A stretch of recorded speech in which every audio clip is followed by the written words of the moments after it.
In the dusty streets of Johannesburg, on 17 November 1952, Cyril Ramaphosa was born to his mother, Edmer, and his father, Samuel Ramaphosa. This was a monumental year for South African politics. The National Party had been in power just over 4 years and racial discrimination was climbing its peak. 1952 was also the 300th anniversary of the dreadful evening when Jan van Riebeeck arrived at the Cape. But how did an ordinary vendor boy not only enjoy the blood-drenched battleground of politics, leave that behind to finesse corporate South Africa, and come back to rule in the most esteemed position in the nation? Hi, welcome to Dollar Bill's Corner, home to future billionaires where money, power, and status reign supreme. Enjoy. No, I didn't say so. Oh, come on. Cyril is the second of 3 kids. He attended Chiliti Primary School and matriculated at Mpapuli High School, Evander in 1971. Young and defiant, Cyril had already started challenging apartheid and the fallacy that amapuna ngcono kunabotaki. A famous example occurred during a schooling event in Mukumbai when a senior police officer, Captain Madzena, treated the Afrikaners ngenhlonipho ejulile. He gave priority to their needs and accommodated their wishes, even leading them to the front of the crowd. Everyone else behaved as if this is fine, as if this is how society is supposed to be, as if this is what society is supposed to believe. Not Cyril. In a rampant fit, young Cyril emerged from the crowd and challenged the audience. Remember, This is the chief's palace, he said. Why must whites be given preference over the Africans, even here, at the expense of the true owners of the land? A year later, Cyril attended the University of the North, now known as University of Limpopo, to study a BProc degree. It's interesting to note that back then, TEFLOP and other black universities drew students from relatively financially stable households, and graduates were expected to become cooperative members of the apartheid state. While in university, Ramaphosa became involved with the student Christian movement, and immediately he began transforming it from a harmless little church group into a fully fledged anti-apartheid organization. Cyril also joined the South African Students' Organization, SASO, and when the government cracked down on SASO in 1974 at Turfloop campus, it was Cyril's student Christian movement that stepped into the breach. Ramaphosa ran to the front of the political firing line, risking his life in the process. Those who defied the state were subject to brutal treatment, such as Ramaphosa, who was sentenced to 11 months of solitary confinement. Solitary confinement is brutal. Imagine being isolated into a small dark prison cell underground for 23 hours per day, with no light, minimal access to human interaction, and you don't even know what time or what day it is or for how long you've been kept there. Now imagine being stuck there for 11 months. As a matter of fact, multiple studies shows us that this form of punishment is known for causing severe psychological damages to its victims. Ramaphosa was detained under Section 6 of the Terrorism Act, but soon after his release he joined the Black People Convention, resulting in him being detained again for another 6 months.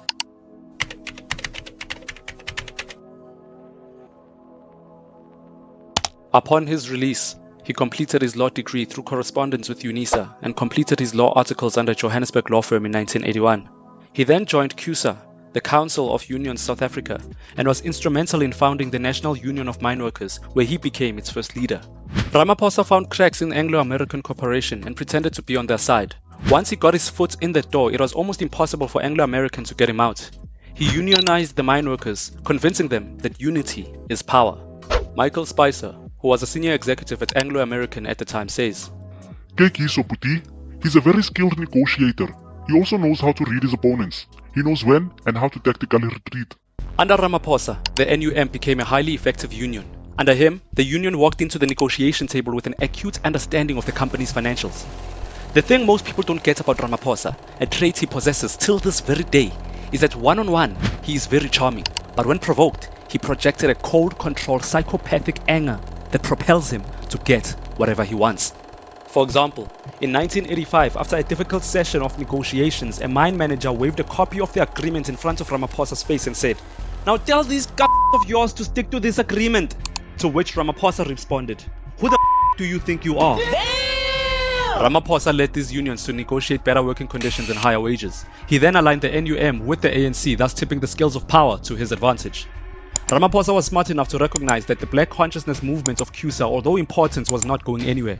He and his fellow NUM leaders made the decision to move NUM out of CUSA. NUM was in favor of the ANC camp, and Ramaphosa was smart enough to recognize that NUM's interest and his own future political ambitions would be best be served by working in alignment with the ANC. CUSA rejected the idea of a new formation, so Ramaphosa left CUSA to become the conference organizer in the preparations leading to the creation of the largest ever union in South Africa. Ramaphosa was the driving force, while J. Naidoo was its leader. A series of negotiations culminated in November 1985 to launch a new federation, the Congress of South African Trade Unions. At the formation of COSATU, Ramaphosa gave a remarkable speech in which he says, "The formation of this Congress represents an enormous victory for the working class of this country. In the next few years, we will be putting our heads together not only to make sure we reach Pretoria, but also to make a better life for workers in this country. What we have to make clear is that the giant has risen and will confront all that stand in its way." By saying that they will reach Pretoria, Ramaphosa indirectly committed the union to the political struggle, another calculated move to pave his way to the political stratosphere. J. Naidoo was elected as COSATU's first general secretary, while Elijah Barai was its first president. A few months later, in March 1986, a COSATU delegation consisting of Ramaphosa and Naidoo went to Lusaka, Zambia to meet with ANC's then president, Oliver Tambo. Also present was Chris Hani and Thabo Mbeki. During this visit, Cyril Ramaphosa became close with the government's enemy number one, Joe Slovo. Another calculated chess move by Ramaphosa here, because Joe Slovo would later support Ramaphosa's political rise inside the African National Congress.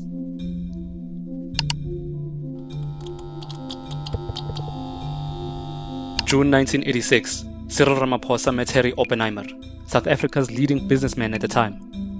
But why would Ramaphosa meet with the Oppenheimers? Well, remember, Ramaphosa was deeply involved with the unions, particularly regarding mine workers, and the Oppenheimers had huge stakes in mining companies such as Anglo American and De Beers. I've covered De Beers and the Oppenheimers in one of my documentaries. Harry Oppenheimer was the face of South African business, and his company Anglo America dominated the Johannesburg Stock Exchange. The reason they met was for Mail and Guardian, an anti-apartheid newspaper outlet. Ramaphosa and Oppenheimer were supposed to talk about freedom of the media, but instead, Ramaphosa ambushed him, delivering a fierce denunciation of the mining workers. He spoke of the conditions of mine workers, and as he spoke, the mine workers' presence cheered loudly. Oppenheimer looked very uncomfortable. He was not prepared for this. And when he got his chance to speak, he first had to deal with the aggressive chanting, singing, and dancing. Finally, after the crowd hushed down, Oppenheimer fired back with a cheeky reply responding, "We have just listened to a long and impassioned speech from Mr. Ramaphosa, made more impassioned by the absence of fact." The two men would engage in one of the fiercest labor conflicts in South African history. Ramaphosa presented the Chamber of Mines with his demands: a 30% wage increase, the abolition of migrant labor, and improved hostel accommodation. As expected, the Chamber obviously ignored their demands. And this is why I get pissed when people judge us black people for destroying infrastructure when we don't get what we want. The truth of the matter is this: almost always, before my people resort to destruction, it's after all civilized discourse had been tried out first and were either ignored or unmet. Even Nelson Mandela and his comrades created Umkhonto weSizwe to bomb infrastructure because their demands were not met. And it's not even an African people thing. In the French Revolution, you had countless Europeans marching the streets, starting fires and looting bakeries because their government was not meeting their demands. The price of peace is war. But I'm not promoting any kind of violence. All I'm saying is, before you judge Africans for taking to the streets, burning tires and causing political unrest, consider the fact that they were probably ignored for far too long. 2 months after being ignored, the NUM came back again demanding wage increases between 40 to 55%. Now this might seem excessive, but remember, thanks to Ramaphosa's research-intensive approach to the negotiation tables, the NUM was armed with a deep understanding of these companies' profitability margins, liquidity positions, and their cost of capital. They also argued based on the Human Development Index, which measures a person's living conditions within a country, made use of the Gini coefficient, which measures a country's inequality, and made very informed arguments about how these mines are not compensating our grandfathers fairly. 2 August 1987. More than 200,000 mine workers went on strike. 10 August, 340,000 mine workers put down their tools, a phenomenal achievement by the National Union of Mines. 3 weeks into the strike, Ramaphosa told journalists, "Today, we've reached an agreement with the chamber." The fact that the strike had lasted such a long period demonstrated just how determined the NUM fought for a living wage. The union had put the industry in a pickle. Millions of rands in revenue had been lost and the workers still failed to achieve their wage demands. Instead of paying them more, they opted to close down their mine shafts and fire these mine workers. Very, very cruel. And it's interesting that it's the same Oppenheimers that Ramaphosa would later have business deals with. Anglo American had used fascist methods to destroy the lives of black mine workers. Ramaphosa and the NUM severely underestimated just how evil these people were. They genuinely did not believe, even for a moment, that Anglo-America would simply fire these workers for asking for a living wage. In Godsell's own words, "He lost the strike. He seriously lost the strike. Management won the strike for the wrong reasons and in the wrong way." I think creating jobs is a social good. I think it's in the public interest. I think you should celebrate when you create jobs. 50,000 workers were fired, and as a result, Anglo lost on gold production. Seems like they'd rather make a loss than pay our ancestors more while still making a profit. Despite the outcome of the strike, Cyril Ramaphosa established himself as a formidable political force on the national stage. We have to form trade unions, Bafowethu. Workers on the shop floor cannot be separated from the wider political struggle for liberation in this country. A giant has risen, and this giant is going to confront all and sundry who seek and want to stand in its way. Ramaphosa caught the attention of powerful leaders within the ANC. One of them was watching closely from prison.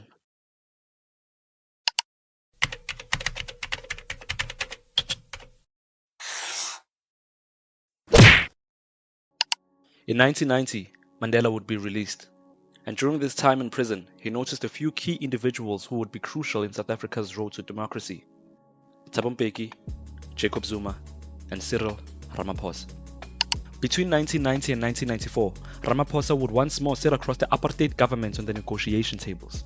The National Party, led by P.W. Botha, knew that they had a tougher opponent in Ramaphosa than in Thabo Mbeki when it came to negotiating. In Neil Barnard's words, an apartheid intelligence boss, I quote, "Hoekom was Ramaphosa die een wat gekies om die ANC te lei en nie Thabo Mbeki nie?" The apartheid intelligence boss would go on to describe Thabo Mbeki as a talented intellectual who, compared to Ramaphosa, is a bit too soft in his negotiation tactics. Cyril Ramaphosa served as chairman of the National Reception Committee, which coordinated arrangements for the release of Tata Madiba. He then later became General Secretary of the ANC, where he headed the negotiations of the ANC and also participated in the Convention for Democratic South Africa, CODESA. Ramaphosa was present during ANC's march on Bisho on 7 September 1992, when Ciskei troops fired on the crowd and killed 24 and wounded 2,000. Despite being on opposite ends of the war, Ramaphosa respected the National Party's Rolf Meyer, as he was open to new ideas regarding the future of South Africa.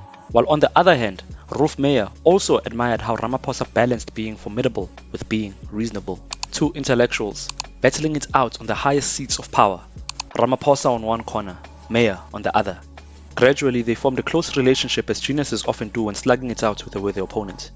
This close relationship between Ramaphosa and Meyer was key to the success of the CODESA negotiations in 1993. The Financial Times described both men as charming, Meyer being boyish and direct, while Ramaphosa being less direct and more calculating. Negotiating is a strategy. I recommend the book Never Split the Difference by Chris Voss.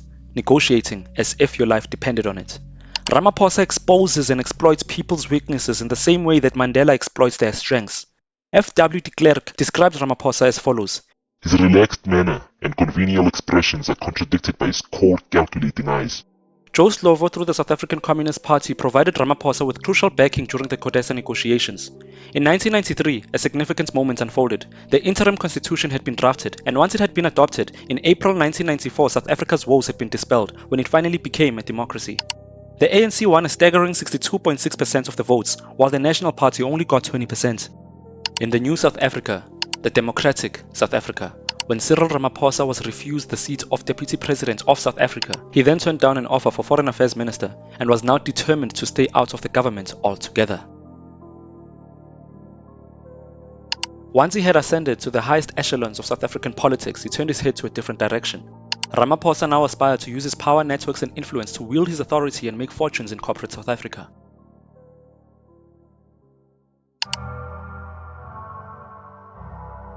Cyril Ramaphosa was no stranger to business. Having sat opposite the mining bosses for many years to negotiate higher salaries and better employment conditions for mine workers, he accumulated a treasure trove of knowledge.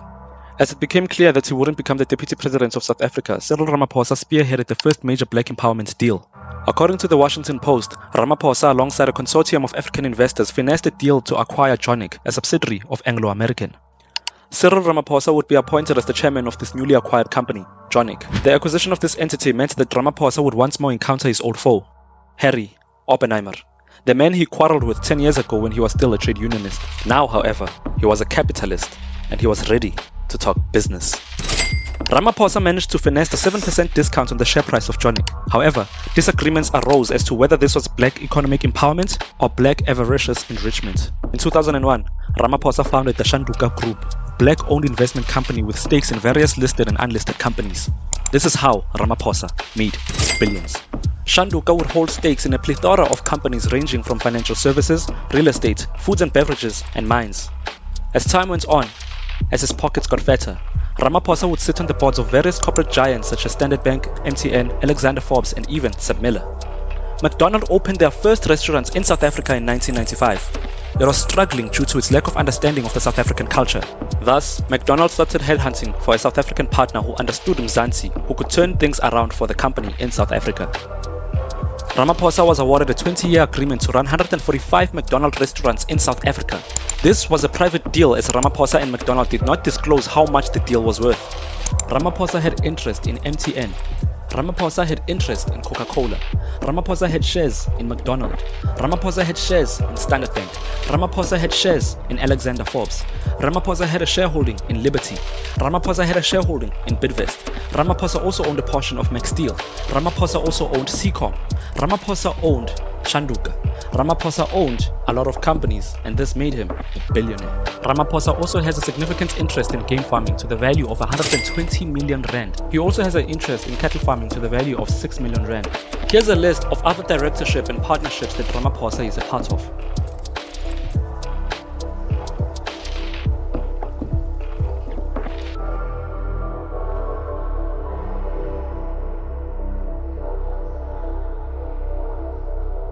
He also owns a trust and various other investment vehicles to protect and nurture his wealth. As a result, Cyril Ramaphosa became one of South Africa's richest businessmen. He did extraordinarily well in business, building multi-billion rand businesses out of average performing companies and becoming a dollar millionaire in the process.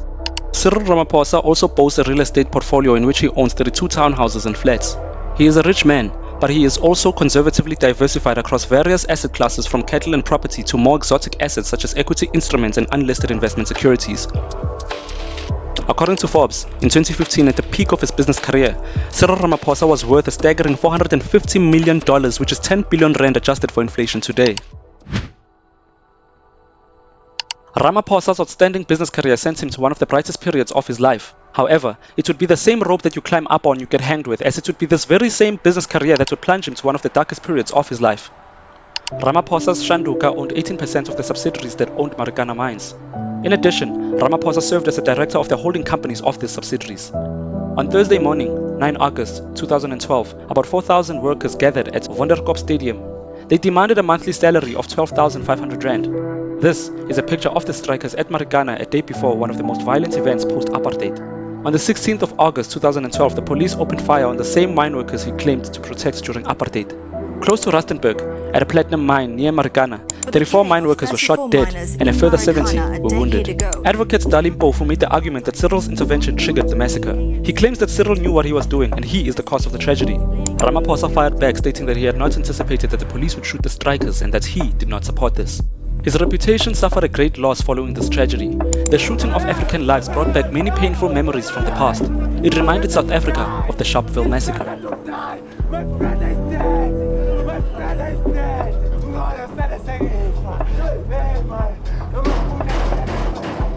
This crisis nearly broke him. The old Ramaphosa, who left politics for business after failing to win the deputy presidency to Thabo Mbeki in 1994, would have gave up on his political return.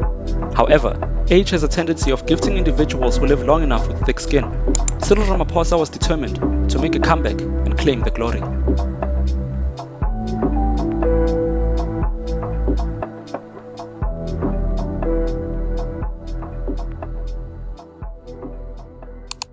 Was Thabo Mbeki's presidency a success? He presided over the longest run of economic growth South Africa has ever had. Under his leadership, South Africa witnessed the largest push of African people into the labor market than ever before. Mbeki started to get paranoid, however. To tender my resignation from the high position of President of His the Republic instincts of South sensed that there was a coup led by Ramaphosa and two ANC heavyweights, Toko Siqwale and Matthews Phosa, to oust him.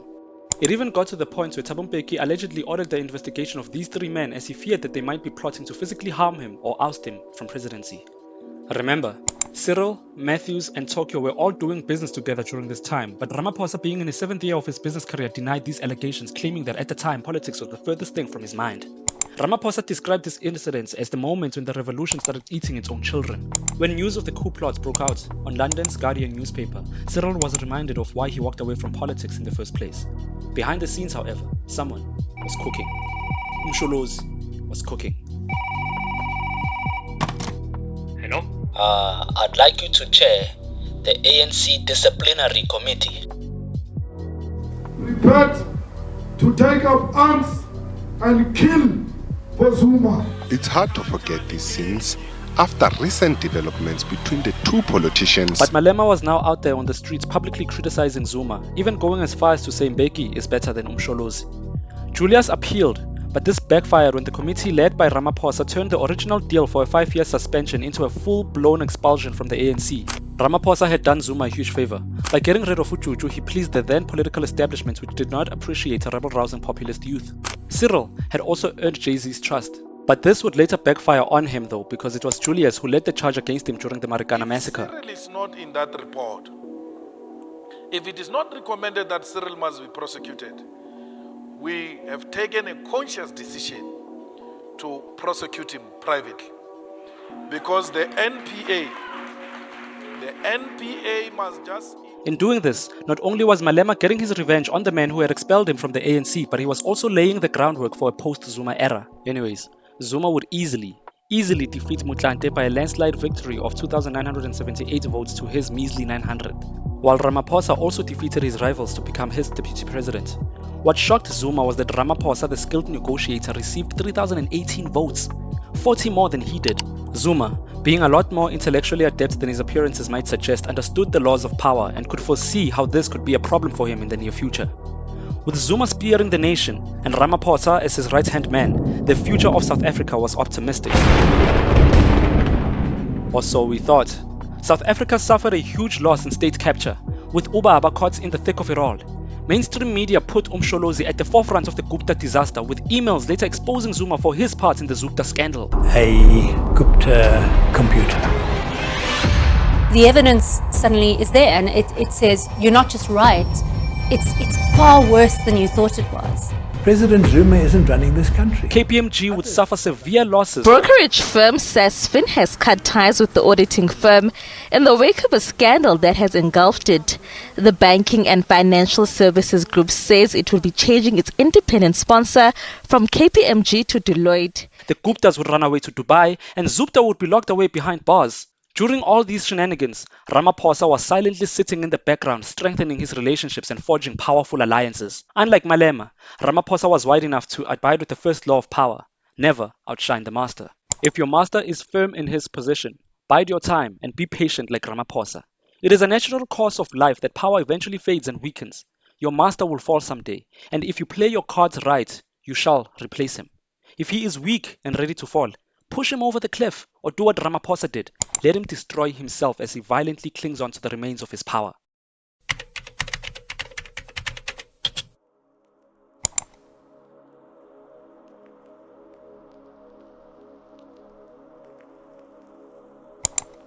On multiple occasions, Cyril Ramaphosa promised South Africa the end of load shedding. However, the longer his presidency, the darker the country. Even now, in the 2024 State of Nation Address, SONA, cupcakes continue to lie, claiming that the end of load shedding is finally within reach. We set out a clear plan to end load shedding, which we have been implementing with a single-minded focus through the National Energy Crisis Committee. The Daily Investor published an article titled A History of False Promises, in which they write, in September 2015, Cyril Ramaphosa promised that in 18 months we shall forget the challenges we've had with Eskom. Mara in September 2017, load shedding got even worse. In December 2019, Ramaphosa told South Africa that we will no longer have load shedding and that it will end during the holiday period. Yet, between 17 December and well into January, we continued to experience it. In May 2023, Cyril again told us that the end of load shedding should be in sight soon. He even doubled down on his promise 3 months later when he said the government is doing great work to end it by 2024. He even appointed a minister of electricity to calm stressing nerves. I believe we can all agree that repairing Eskom is all political talk. Cyril does not actually have a pragmatic plan in place to end load shedding. Under Cyril's presidency, food inflation went from 3% in 2019 to 14% near the end of 2023. A lot of analysts today anticipate water shedding soon, with some parts of South Africa already experiencing it. Under Ramaphosa's watch, South Africa got grey-listed, hindering the nation's ability to secure favorable financing from other countries. New data from Career Junction reveals that highly experienced and qualified professionals have been relocating out of South Africa as of the end of 2023. A lot of chartered accountants are moving abroad. A lot of computer scientists are moving abroad. A lot of farm owners and business specialists are selling their assets and moving abroad. This means all of the smartest people in the country are leaving us, reducing the average IQ of South Africa. What does this mean? See, when the brightest amongst us leave us for other nations, it means the dumbest amongst us will be left to run this one. Oh yeah, and have you all heard that we have a lot of medical doctors who are unemployed in South Africa? Yeah, we are going through a lot as a country. Moving on, South Africa has a population of 59 million people, while America has a population of 332 million. Yet, we rival them in alcohol consumption. It just shows how stressful Cyril has been on us. According to Changes Rehab, a quarter of our population are binge drinkers, and almost 70% of high school learners in Gauteng buy up Shayana. 62,000 deaths per year are caused by alcohol consumption. At this point, I'm blaming Cyril for everything. I'm blaming him for everything. If a soccer team doesn't perform well, what do? We replace the coach. And I think I speak on behalf of most South Africans when I say that definitely we need a change of leadership. Cyril has broke almost everything he touched. At this point, the only thing that we cannot blame him for is COVID. And he doesn't even know how to put on a mask for it properly. Hi. Oh yeah, and don't forget the Phala Phala incident. Pelumchi to sell no $4 to $8 million in cash. According to an article published by the Daily Investor, 1.4% of the South African population pays the majority of income taxes. This means less than 1 million people, as South Africa has a population of 59 million, provides most of the money for education, healthcare, security, and grants. Let's just put that into perspective. 1.4% of 59 million people is 826,000 people. So this means 826,000 people provide for 58 million. This is not sustainable. The stats get worse when you consider corporate tax. Your president, on the other hand, is out here celebrating that there are now 28 million people receiving grants. Like someone explained to me, how is this a win? Seriously, this man is celebrating poverty. He's celebrating that more people are getting grants. Shouldn't he be celebrating that less people are in need of grants? That less people are unemployed, thus they don't need a grant? If this man wants more people on grants, I'm sure you can see where the future of this country is headed. The 2024 South African elections is going to be the most pivotal moment in South African history since the 1994 elections. If we get this one wrong, if we put the wrong people in power this time, I promise you it's over. Here are some of the political parties we have. We have the ANC, led by our president Cupcakes. We have the Democratic Alliance, led by John Steenhuisen. We have the Economic Freedom Fighters, led by Juju. We have Umkhonto weSizwe, led by Umsholozi. We have Action SA, led by Herman Mashaba. We have the Patriotic Alliance by Gayton McKenzie. Build One South Africa by Musi Maimamani.